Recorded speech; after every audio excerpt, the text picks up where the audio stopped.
Hechos de los Apóstoles, capítulo 2. Vamos a leer del verso 1 al verso 13. La palabra del Señor dice que cuando llegó el día del Pentecostés estaban todos unánimes, juntos, y de repente vino del cielo un estruendo como un viento recio que soplaba, el cual llenó toda la casa donde estaban reunidos. Y se aparecieron lenguas repartidas como de fuego, asentándose sobre cada uno de ellos, y fueron todos llenos del Espíritu Santo y comenzaron a hablar en otras lenguas, según el Espíritu les daba que hablase. Moraban entonces en Jerusalén judíos, varones piadosos de todas las naciones bajo el cielo. Y hecho este estruendo, se juntó la multitud y estaban confusos porque cada uno les oía hablar en su propia lengua. Y estaban atónitos y maravillados diciendo: mirad, ¿no son galileos todos estos que hablan? ¿Cómo pues les oímos nosotros hablar cada uno en nuestra lengua en la que hemos nacido? Partos, medos, elamitas y los que habitamos en Mesopotamia, en Judea, en Capadocia, en el Ponto y en Asia, en Frigia, en Panfilia, en Egipto y en las regiones de África, más allá de Cirene, y romanos aquí residentes, tantos judíos como prosélitos, cretenses y árabes, les oímos hablar en nuestra lengua las maravillas de Dios. Y estaban todos atónitos y perplejos, diciéndose unos a otros: ¿qué quiere decir esto? Mas otros, burlándose, decían: están llenos de monstruos. ¿Cómo se llama este año que lo hemos denominado como iglesia? Está grande, ¿verdad? El año de echar la red. Y este pasaje de Lucas 5:4 es maravilloso porque encierra todo lo que en este año queremos compartir y queremos que Dios haga en nuestras vidas. Dice ahí Lucas 5:4, cuando terminó de hablar, el Señor Jesús dijo a Simón: boga mar adentro y echa vuestras redes para pescar. Conocemos la historia maravillosa. Pedro dice: Señor, he pescado toda la noche y no he pescado nada, pero en tu nombre, en obediencia, y se sorprende y se da cuenta que era algo milagroso. No era algo natural, pero se da cuenta que el hombre que tenía al frente tampoco era un hombre común y corriente. Era el Hijo de Dios. Se postra delante de él y le dice: apártate porque soy hombre pecador. Pero el Señor le dice: no te preocupes, Pedro, porque yo te voy a hacer pescadores de hombres. Y ese es el propósito de Dios para cada uno de nosotros, sus discípulos también, que seamos pescadores de hombres. Es por eso que este año está denominado el año de echar la red. El año de echar la red. Y para eso vamos a estar meditando en el libro de Hechos de los Apóstoles. La semana pasada se meditó en el capítulo 1 de Hechos. Hoy nos toca compartir el capítulo 2. Hemos leído una porción del capítulo 2 y quiero empezar mostrando algunos detalles importantes para no perder la hilación del capítulo 1 y del capítulo 2. Detalles simplemente. En el capítulo 1 de Hechos, los discípulos, ¿se acuerdan? Deberían esperar al Espíritu Santo de Dios. En el capítulo 2, el Espíritu Santo viene. En el capítulo 1, los discípulos fueron preparados.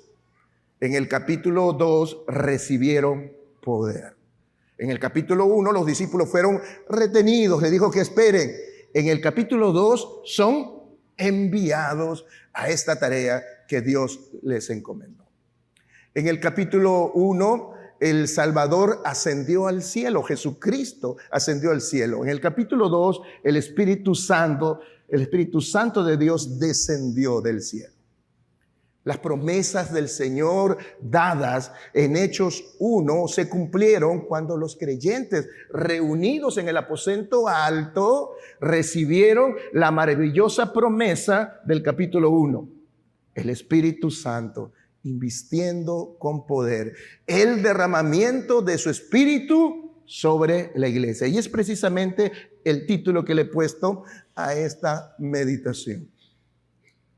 Apenas el Espíritu Santo desciende sobre 120 personas, que es lo que nos dice Hechos 1, capítulo 15, se puede decir que nace la iglesia. Esto es un suceso muy importante que nos revela Hechos capítulo 2. El nacimiento de la iglesia del Señor.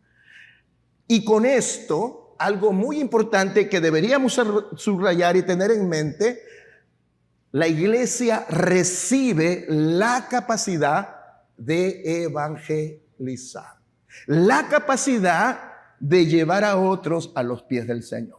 Por eso que el Señor, cuando sus discípulos desanimados después de la muerte del Señor, sabemos que muchos de ellos decían: hasta acá quedó todo, se desanimaron, pero cuando lo vieron resucitado, cobraron ánimo y dijeron: amén, lo que Dios dijo se cumplió, es verdad, tenemos que hacer la tarea. Cobraron ánimo y estaban ya dispuestos a salir a compartir el mensaje que Dios les había dicho antes que subiera al cielo. Pero el Señor les dice que no, espere, porque ustedes para esta tarea necesitan del poder de lo alto. Por eso que le dice: hasta que venga el Espíritu Santo sobre vosotros. El Pentecostés, la llegada del Espíritu Santo a la iglesia, hace que se inicie esta gran tarea que Dios encomendó. Los discípulos entendieron que el nacimiento, la muerte y la resurrección del Señor cambiarían el mundo entero, pero también nunca iban a olvidar que había otro acontecimiento glorioso que transformaría sus vidas para siempre, un antes y un después.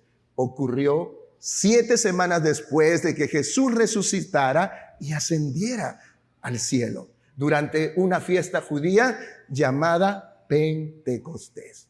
El derramamiento del Espíritu Santo sobre la iglesia, la promesa del Padre que nuestro Señor Jesús dijo que esperarán, precisamente de ese acontecimiento glorioso es que hoy vamos a compartir un poco más. Pero para entender este tema, que muchas veces no lo entendemos, porque como yo muchas veces leía cosas y no entendía, porque había algunas cosas que la palabra la conecta. Para entender el plan supremo de la salvación y el plan supremo de Dios, de la evangelización que está acá en Hechos 2, nosotros debemos entender algo primero: el día de Pentecostés. El día de Pentecostés tenemos que entender las fiestas judías, porque Dios reveló desde el Antiguo Testamento su plan de redención, pero también su plan de evangelización, desde el Antiguo Testamento. Y una de las formas como la revela es por medio de las fiestas judías. Es por eso que nosotros, para entender esta venida del Pentecostés, tenemos que entender un poquito esto de las fiestas judías. Y vamos a hablar un poco de esto en el primer punto de mi sermón, que es el Espíritu Santo en el plan supremo de salvación. Los discípulos entendían sus fiestas judías, pero no las relacionaban con el Mesías. Por eso que los judíos hasta ahora siguen esperando al Mesías. Pero estos 120, sus ojos fueron abiertos al ver no solo la resurrección de Jesús, sino al entender y relacionar estas fiestas con lo que Dios estaba mostrando en Cristo Jesús. Y eso nosotros también lo tenemos que tener claro, porque es el Evangelio. Si nosotros queremos echar las redes, una de las cosas que vamos a tener que tener claro es el Evangelio. Muy bien, entonces vamos con lo primero, el Espíritu Santo en el plan supremo de la salvación. Verso 1 y verso 2 de Hechos 2. Cuando llegó el día de Pentecostés, estaban todos unánimes juntos, y de repente del cielo vino un estruendo como un viento recio que soplaba, el cual llenó toda la casa donde estaban sentados. Este era el cumplimiento del plan supremo de salvación, que se cerraba, por decirlo de una manera, con la venida del Espíritu Santo. Era una de las fiestas que mostraba ese acontecimiento. Dios no hizo al azar que ellos recibieran el Espíritu Santo en una fiesta X. No, todo estaba íntimamente ligado. Pentecostés significa 50, 50 en otras palabras. Recuerdan que Dios le había dicho en Hechos 1:8 que no vayan, no salieran de Jerusalén hasta que sean revestidos del poder de lo alto. Jesús asciende al cielo, ellos regresan a Jerusalén, posan en el aposento alto y se ponen a orar. Pasan 10 días orando, 10 días orando, porque Jesús, cuando resucitó, dice la palabra que estuvo 40 días con ellos y después se fue, ¿sí? Y el Pentecostés sucedió 50 días después de la resurrección del Señor Jesús. 50. Por eso que digo, 10 días pasaron orando hasta que vino el Pentecostés. Por eso ese nombre, Pentecostés. El Espíritu Santo entonces vino sobre los discípulos en el día del Pentecostés. ¿Para qué? Para dar inicio a la iglesia del Señor. Y es el primer pensamiento que tienes que tener claro en tu mente. El día del Pentecostés que relata Hechos 2 es el inicio de la iglesia, porque Dios reviste a la iglesia de su Espíritu Santo. Nacen estas 120 personas que fueron bautizadas por el poder del Espíritu Santo. Y las fiestas judías nos enseñan cómo se llevó a cabo estas dos cosas maravillosas: el plan supremo de salvación y el plan supremo de evangelización. Vamos con algunas fiestas que tiene que estar claro en nuestra mente para entender Hechos 2. La fiesta de la Pascua, la conocemos un poco. Hablamos un poquito. En el día 14 del primer mes judío, el primer mes judío es Nisan, en el día 14 del primer mes se celebraba la Pascua. ¿Qué era la Pascua? Era recordar la liberación del pueblo de Israel de Egipto, que estuvo 430 años esclavo. Así que el Señor en Éxodo 12 le dice a Moisés que ellos tenían que traer un cordero y sacrificarlo, degollarlo, sacar su sangre, ponerlo en una vasija y con esa sangre pintar los dinteles de la puerta de cada una de las familias judías. ¿Por qué? Porque el ángel vengador iba a venir, y si no venía la sangre en las puertas, en los dinteles, iba a morir el primogénito. Así que ellos obedecieron, y esa noche murieron todos los primogénitos de los egipcios, incluyendo ¿quién? El hijo del faraón. Eso hizo que el faraón soltara al pueblo de Israel. Entonces la Pascua era la celebración de la liberación de la esclavitud de Egipto. Y a esa fiesta se le conoce como la Pascua. Pero estas fiestas, escúcheme bien, porque es importante que las entendamos, porque tiene mucha relevancia para los hijos de Dios, para la iglesia de Dios. ¿Cuántos hijos de Dios hay en esta mañana? Entonces presten atención. Entonces, miren cómo relaciona el apóstol Pablo esta fiesta para los cristianos. Primera de Corintios, capítulo 5, verso 7, el apóstol toma esta fiesta y la aplica a la iglesia, a los cristianos. Pablo dice que así como el pueblo judío, para ser libre de la esclavitud, tuvo que matar un corderito, lo mismo hizo Jesucristo por nosotros como nuestro cordero que murió por el pecado de toda la humanidad. ¿Recuerdan lo que dijo Juan el Bautista cuando vio a nuestro Señor Jesucristo por primera vez? He aquí el Cordero de Dios que quita el pecado del mundo. Es decir, esta fiesta de la Pascua es un símbolo de la muerte de Jesucristo por nosotros. Cristo es nuestro Cordero pascual. Él murió en nuestro lugar. Amén. Capten la idea, porque después vamos a juntar todo esto y vamos a ver algo maravilloso. Así que estos corderos que murieron ese día en la Pascua eran un símbolo del verdadero cordero que iba a venir más adelante a morir por cada uno de nosotros. Amén. Somos libres, no de la esclavitud del pecado, sino somos libres de la esclavitud que el pecado hizo en nosotros, de las garras de Satanás.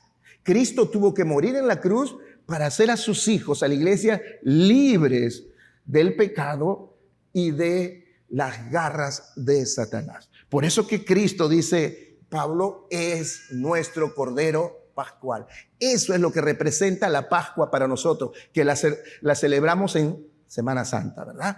La Pascua tiene que estar clavada en nuestra mente. La segunda fiesta, presta atención, es la fiesta de los panes sin levaduras. Vamos a tocar las fiestas que no todas las fiestas, sino las que nos interesa para entender la venida del Espíritu Santo. La fiesta de los panes sin levadura. Día 14 del mes de Nisan, que más o menos el mes de Nisan es mediados de marzo y mediados de abril, ¿no? El día 14 dice, ¿no? Pero la fiesta de los panes sin levadura se celebraba al siguiente día, el día 15. Es decir, el día después que sacrificaron al cordero. Ellos celebraban las fiestas de los panes sin levadura. ¿En qué consistía? Durante 7 días, desde el día 15, comían simplemente pan sin levadura. La levadura en la Biblia es símbolo ¿de qué? De pecado. Entonces, presten atención cómo Dios maravilloso va revelando al pueblo de Israel y a nosotros ese propósito maravilloso de la redención. Esto para nosotros, los cristianos, también nos revela algo importante. ¿Qué nos revela? Como Cristo ya murió por nosotros, sabemos que Él es nuestra Pascua, ¿verdad? Nuestro Cordero Pascual. Somos libres del pecado por la razón que el cristiano vive libre ¿de qué? De la levadura. Es decir, un cristiano que ha entendido que Cristo es su Cordero Pascual no vive pecando, vive sin levadura, ha entendido que es santo como Dios es santo. El cristiano ha muerto con Cristo, dice Pablo también. Las cosas viejas pasaron, todas son hechas nuevas. Es por ello que la vida del cristiano no debe tener levadura. Es incongruente decir que soy cristiano, que Cristo murió por mí y yo sigo pecando y pecando en lo mismo y en lo mismo. Esa persona que se llama cristiano y sigue pecando en lo mismo, realmente no ha entendido esto y no ha habido una verdadera conversión. El Espíritu Santo no ha entrado a su vida. ¿Correcto? Muy bien. La tercera fiesta era la fiesta de las cosechas. Consistía en entregar el primer manojo, la primera gavilla, la primera cosecha como una ofrenda de adoración a Dios. Recordemos un poco, el pueblo de Israel sale de Egipto, sacrifican la Pascua, sacrifican el cordero, comen panes sin levadura, llegan a Canaán después de 40 años por su terquedad, por su obediencia, y encuentran un lugar rico, una tierra rica que ellos no habían sembrado, con abundante trigo, con abundante cebada y una cosecha que ellos podían recoger porque Dios se lo había dado. Así que Dios les dice que la primera gavilla, el primer manojo, ¿para quién debería ser? La primicia para Dios. Debían llevar al sacerdote para que él lo ofreciera en adoración a Dios. Iglesia, recuerden, a Dios nunca se le da lo sobrante. A Dios siempre será la primicia de lo que Dios te da. Amén. Qué maravilloso es ver personas que aquí tenemos una tierra rica, bendecida. Qué maravilloso ver a esos hermanos que siembran y vienen con su saco de cebolla. Dice, es lo primero que he cosechado. Vienen con sus jabas de uva. Es lo primero que he cosechado. Esa es la primicia. Y eso tiene un simbolismo y eso tiene un significado, ¿no? La gavilla o el manojo de trigo, que era lo primero que se ofrecía a Dios, escúchame bien, es símbolo de la resurrección de Cristo. Si la Pascua es símbolo de su muerte, esta fiesta era símbolo de su resurrección. ¿Por qué? Porque la palabra nos dice que Cristo resucitó y ahora es nuestra primicia de entre los muertos. Primera de Corintios 15, 20. Pablo explicando y aplicando cada una de estas fiestas con lo que nosotros o con lo que para nosotros simboliza esto. Más ahora, dice 1 Corintios 15, 20, Cristo ha resucitado, primicia de los que durmieron es hecho. Entonces la fiesta de las primeras cosechas nos habla de ¿qué? La resurrección de Cristo. Ahora leamos juntos Levíticos 23, del 9 al 11. Le voy a leer en la Nueva Traducción Viviente. Dice, entonces el Señor le dijo a Moisés, da las siguientes instrucciones al pueblo de Israel. Cuando entren a la tierra que te doy y recojas la primera cosecha, lleva al sacerdote el primer manojo de tu primera cosecha de grano. Presten atención aquí. Al siguiente día de descanso, el sacerdote lo levantará ante el Señor a fin de que sea aceptada a tu favor. Ojo, ¿cuándo debería llevar esa ofrenda y esa ofrenda ser dedicada? Al siguiente día del día de reposo. ¿Cuál es el día de reposo para el judío? Sábado. ¿Cuándo lo debía hacer? El domingo. ¿Por qué el domingo? Porque Cristo resucitó un domingo. Por eso que esta fiesta simboliza la resurrección de nuestro Señor Jesucristo, como la primicia de los que van a resucitar. Y viene ahora lo que estamos hablando, la fiesta del Pentecostés, que era la cuarta fiesta que los judíos celebraban. Recapitulemos, la primera fiesta era la fiesta de la Pascua, donde se sacrificaba un cordero. Esta fiesta representa ¿qué? La muerte de Cristo en la cruz. La segunda fiesta que nos interesa es la fiesta de la cosecha, que ofrecían la primicia, la primera cabilla, el primer manojo, ¿no? En adoración al Señor, que representaba la resurrección de Cristo. Tan pronto sucedía esta fiesta, a partir de ahí Dios le dice al pueblo, y lo que estamos leyendo ahora en Hechos 2, tenían que pasar 50 días, 7 semanas. 7 por 7, 49. Y cuando hayan cumplido las 7 semanas, al día siguiente, de lo que nos está hablando este texto, ya día 50, celebrarían la fiesta del Pentecostés. Y creo que ya entendiste ahora qué simboliza la fiesta del Pentecostés. Si la fiesta de la Pascua es la muerte, si la fiesta de la primera cosecha es la resurrección, la fiesta del Pentecostés, ¿qué era? La venida del Espíritu Santo. El plan supremo de salvación de nuestro Señor Jesucristo. La salvación no está realizada si es que el Espíritu Santo no llega a nuestra vida a morar en nosotros y con nosotros. Entonces la fiesta del Pentecostés es símbolo de la venida del Espíritu Santo. Ahora que entendemos un poco mejor esto de las fiestas y de lo que representa, vamos a aplicarlo a la iglesia. Hechos 2 para entender. La Pascua nos habla de la muerte, porque Cristo es nuestro Cordero Pascual. 1 Corintios 5, 7. La fiesta de las cosechas o de las gavillas nos habla de la resurrección de Cristo, porque Cristo es las primicias de los que han resucitado. 1 Corintios 15, 20. 50 días después viene la fiesta del Pentecostés, que es la venida del Espíritu Santo a la iglesia. ¿Se dan cuenta? La perfección de Dios mostrando su plan. Ahora alégrense. Ahora alégrense porque la fiesta que viene a continuación nos va a hacer aplaudir a todos nosotros. Amén. Pongan atención. Tan pronto terminaba la fiesta de Pentecostés, que es el cuadro, ya hemos dicho, de la venida del Espíritu a la iglesia, se suspendían las fiestas judías por varios meses. Estas primeras fiestas, desde su primer mes, de Nisan demoraban todas estas que hemos relatado 2 meses. Después había una pausa, un paréntesis, 7 meses sin fiesta. Largo. Al séptimo mes había una fiesta maravillosa, la fiesta de las trompetas.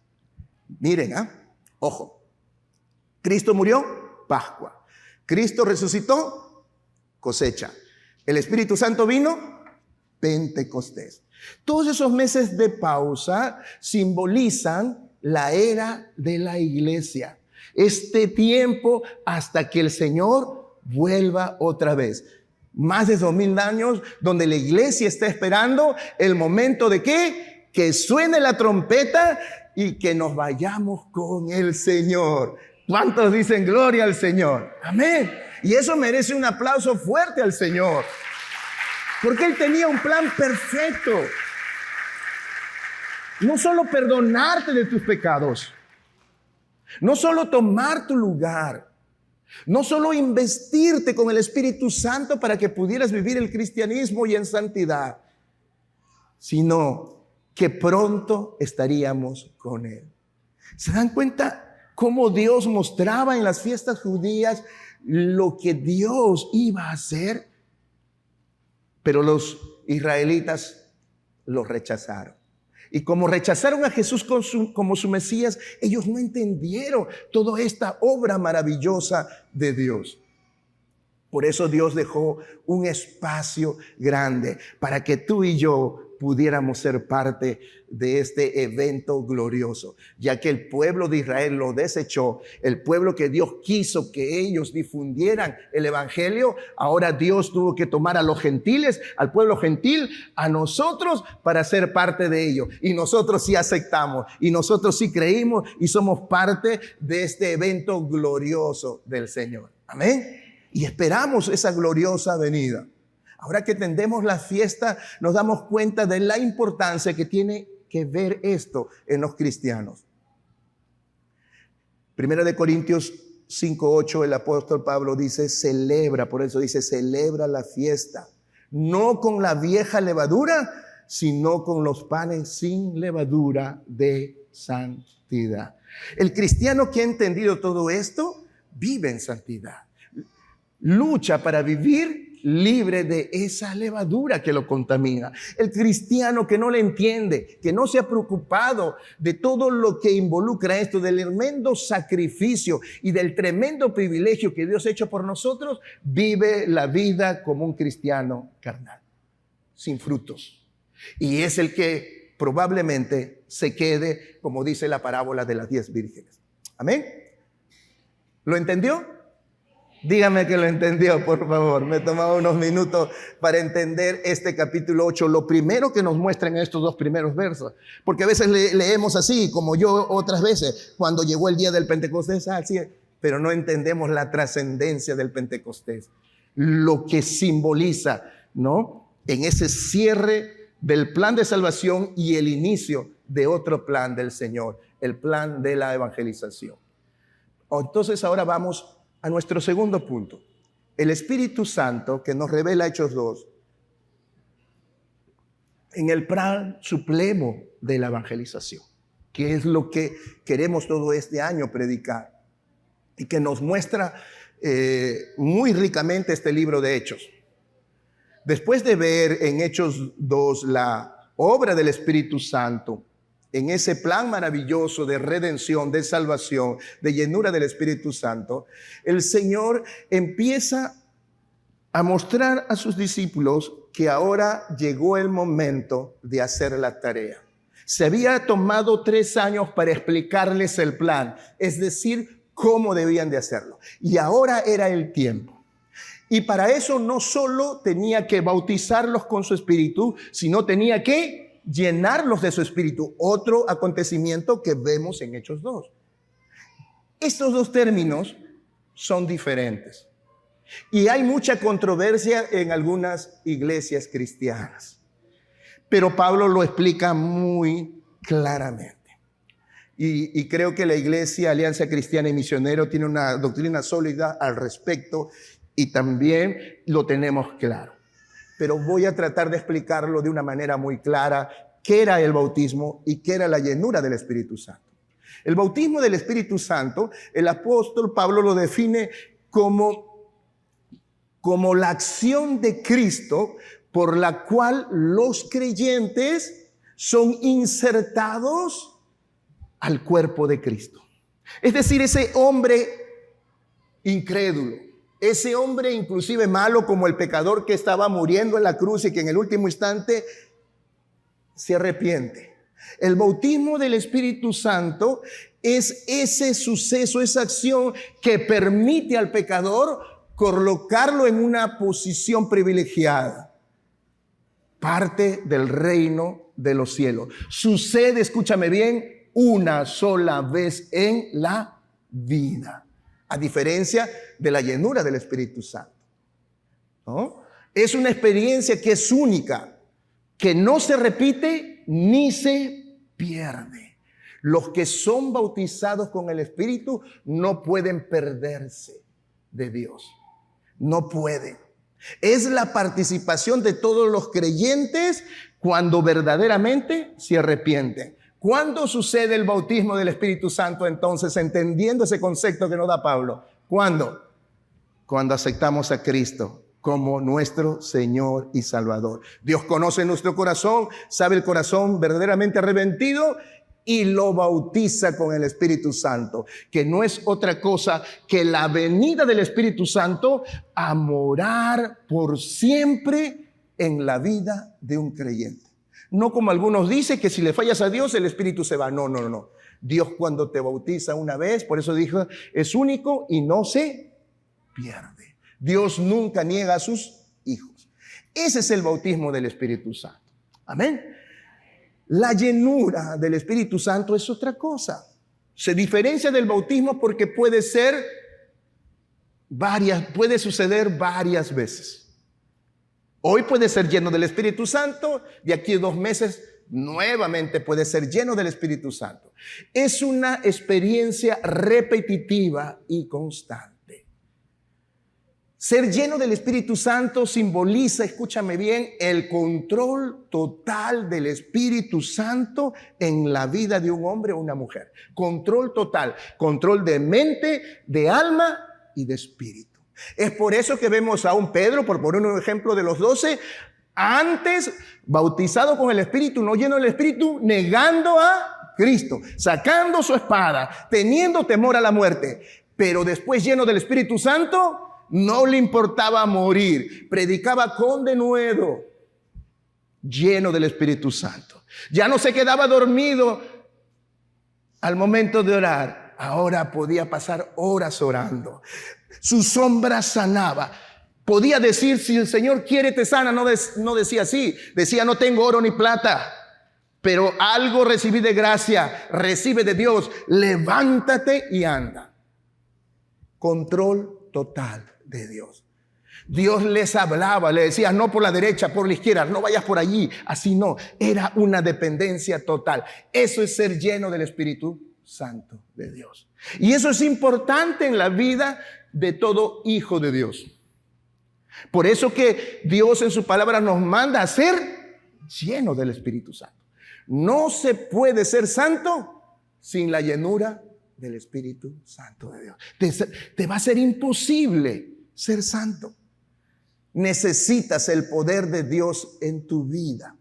¿Estamos entendiendo la diferencia entonces en bautismo y llenura del Espíritu Santo? ¿Qué sucedió aquí en Hechos 2? Dice, si has prestado atención, fueron llenos del Espíritu Santo.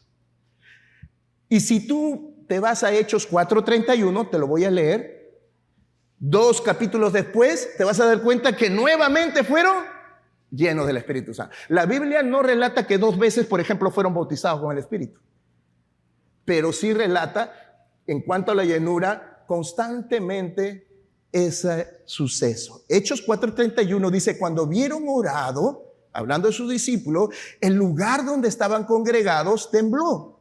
Y todos nuevamente, ¿qué dice? Fueron llenos del Espíritu Santo y hablaban con denuedo la palabra de Dios. ¿Cuántos quieren ser llenos del Espíritu Santo? Si ves un común denominador, es Hechos 2 estaban orando. Hechos 4 estaban orando. Y siempre vas a ver ese común denominador de llenura del Espíritu. Estaban orando. Si tú y yo queremos ser llenos del Espíritu Santo, tenemos que buscar a Dios por medio de la oración. Y es ahí cuando Dios comienza, en un momento determinado, a llenarte. Pero este pasaje nos enseña algo como otros. ¿Qué hace la llenura del Espíritu Santo? Porque me da tristeza ver predicadores e iglesia que creen que ser lleno del Espíritu Santo es para voltearte de cabeza, para temblar, para botar su saco y hacer que la iglesia se caiga, para hacer milagros portentosos. No, siempre la palabra nos muestra que uno de los propósitos de ser llenos del Espíritu Santo es para predicar la palabra de Dios.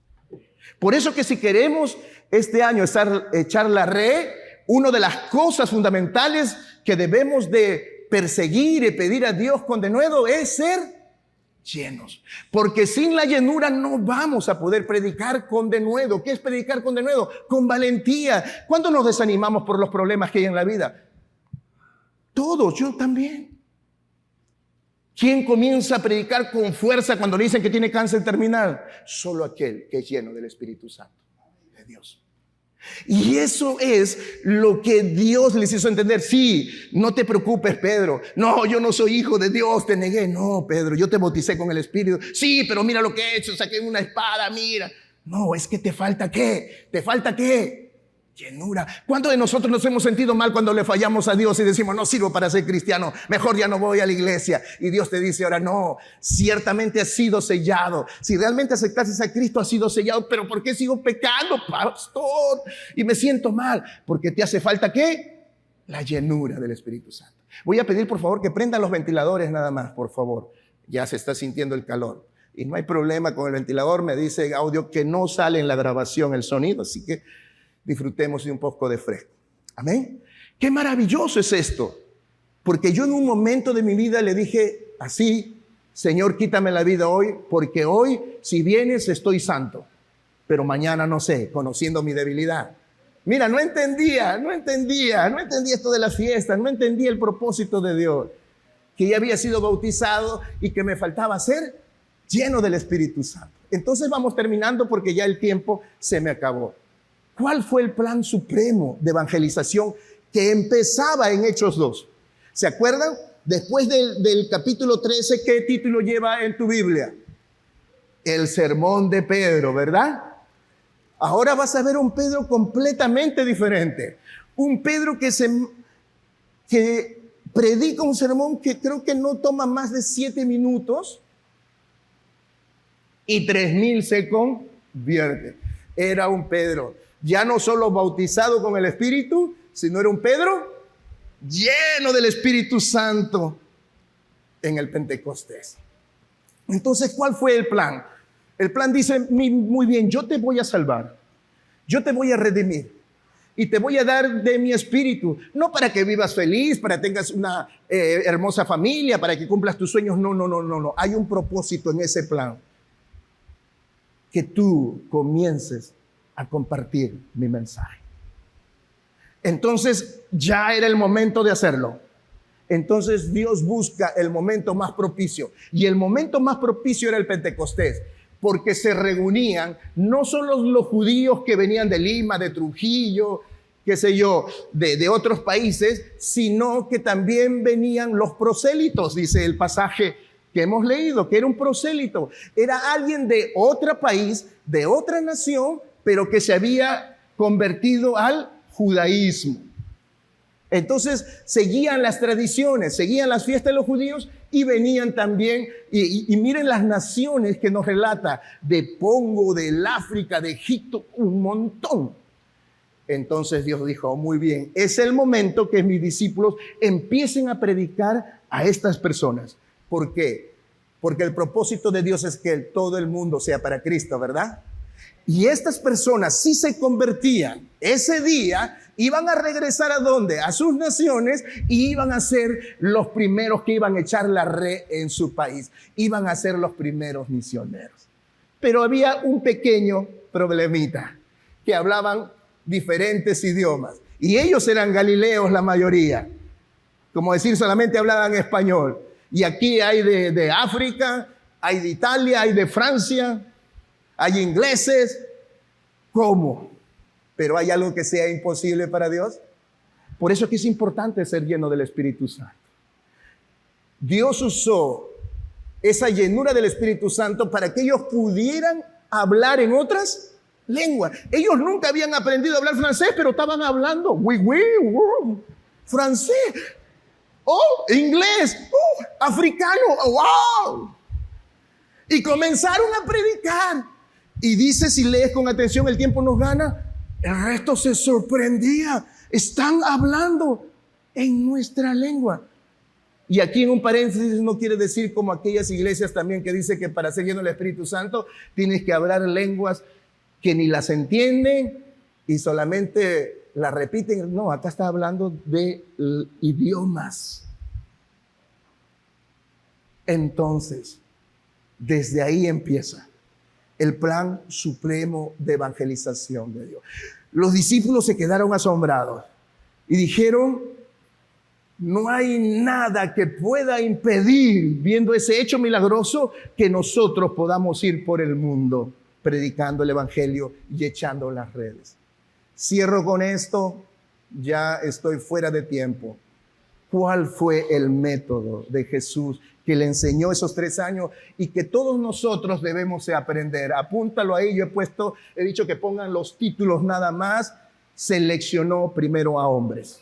No se preocupó por programas, Jesús no se preocupó por hacer retiros de damas, conferencias, no. Él se preocupó por hombres, porque ellos podían llegar a las multitudes. Jesús convivió con ellos y les enseñó a vivir una vida piadosa. Les enseñó la palabra de Dios y que vivieran conforme a ello. ¿Qué tenemos que hacer el 2025? También buscar hombres o mujeres y enseñarles a vivir conforme Dios nos ha enseñado a vivir en la palabra. Transmitir nuestra vida, preocuparnos de tomar a 1, a 2, a 3 y enseñarles. Lo segundo, permaneció con ellos. Habla de un discipulado. No es que lo tienes ahí y cuando te acuerdas le llamas. No, tú tienes que... No vino hace un mes a la iglesia y tú ni enterado. Se debe haber enfriado, pastor. No, uno tiene que estar pendiente de ellos. Jesús permaneció con ellos. Les cuidó, les pastoreó, les enseñó. Lo tercero, consagración. Una de las cosas y otra de las cosas tremendas que el Señor les impregnó en sus mentes, que Él no necesitaba hombres perfectos, que Él no necesitaba hombres inteligentes, que Él necesitaba hombres y mujeres fieles. ¿Cuántos hombres y mujeres fieles hay en esta mañana? Fieles a Dios, dispuestos a hacer lo que Dios dice, a luchar. Lo cuarto, comunión con el Espíritu Santo. ¿Se acuerdan cuando le veían a Jesús, sus discípulos, orar? Y ellos sabían que esa comunión con el Espíritu hacía que Jesús hacía milagros impresionantes. No podemos ser usados, no podemos ser santos si es que no tenemos comunión con Dios, ya sea por medio de la palabra o por medio de la oración. Comunión con el Espíritu Santo. Cuando tienes amistad, lo voy a poner de otro término para que lo entiendas, Dios te va a ayudar. Siempre te va a decir, cuidado, por ahí no vayas, están robando, y te va a cuidar. Comunión con el Espíritu Santo. Lo cuarto, Jesús fue ejemplo. Mire ese modelo, ejemplo. Él no decía, voy a hablarles de oración y nunca le veían a Jesús orar. No, Él fue ejemplo, al punto que los dijeron los discípulos, Señor, enséñanos a orar. Ejemplo. ¿Eres ejemplo para tu familia? ¿Eres ejemplo para el resto? Ser ejemplo. Tenemos que aprender, ser ejemplo, tenemos que aprender a vivir conforme a la palabra de Dios y enseñar a otros a vivir en la palabra de Dios. Tenemos que aprender a orar y tenemos que enseñar a otros a orar. Tenemos que aprender a leer las Escrituras, como ha dicho nuestro pastor Francisco, y tenemos que enseñar a otros a leer la palabra, cómo es la mejor manera, etcétera, etcétera. Lo sexto, delegar. Jesús no se pasó los 3 años, enseñe. No, los mandó, vayan. Pero Señor, vayan y prediquen en mi nombre. Es importante delegar. Si eres líder celular y tienes ya un tiempo, algunos hermanos, dile, encárgate de la alabanza. La otra semana te encargas de compartirla, pero no, tú puedes, anímalo. Jesús comenzó a delegar porque Él quería hacer de ellos pescadores de hombres. Pero también los supervisó. Mire qué tremendo. Cuando regresaban y venían así derrotados, los reunía y le decía, ¿qué pasó? Señor, esta vez ninguno. En tu nombre nada. Y el Señor se reía. Bueno, ven. No se desanime, no le faltó fe. Lo que pasa es que tienen que hacer así. Ese tipo de espíritu con que se han enfrentado solo sale con ayuno y oración. Es decir, les preguntaba qué había pasado y les ayudaba, los supervisaba y los ayudaba a que puedan seguir creciendo. Lo otro, reproducción. Eso. Jesús enseñó a ellos, y por eso que vemos ahí en el verso 14 de Hechos, que Pedro logra que 3,000 se arrepientan y se bauticen. Imagínense ese momento. Yo le digo, Señor, yo quisiera ver en un servicio 100 nomás que vengan acá arrepentidos. 3,000.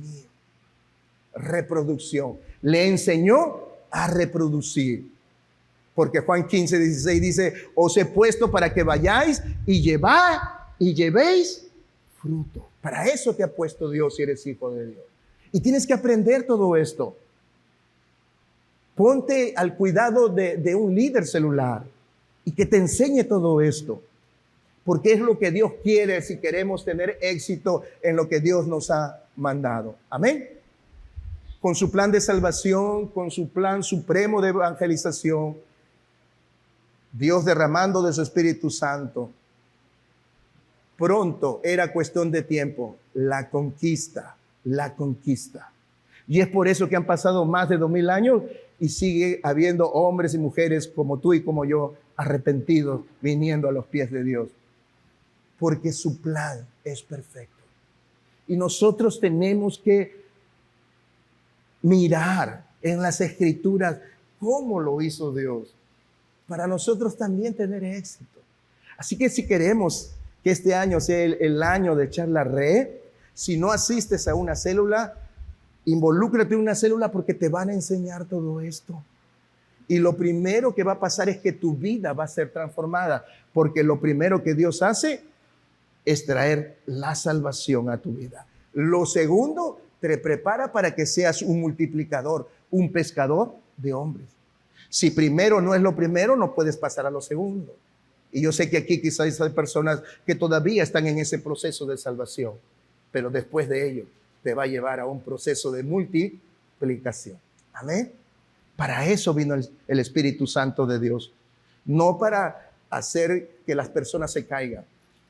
El Espíritu Santo vino para predicar con valentía la palabra de Dios. ¿Cuántos quieren en este año que Dios abra sus labios? Amén. Y a veces no sabes qué decir, pero Dios va a usar tus labios. Y es el Espíritu Santo, porque has decidido en tu corazón ser un verdadero hijo de Dios. Vamos a orar.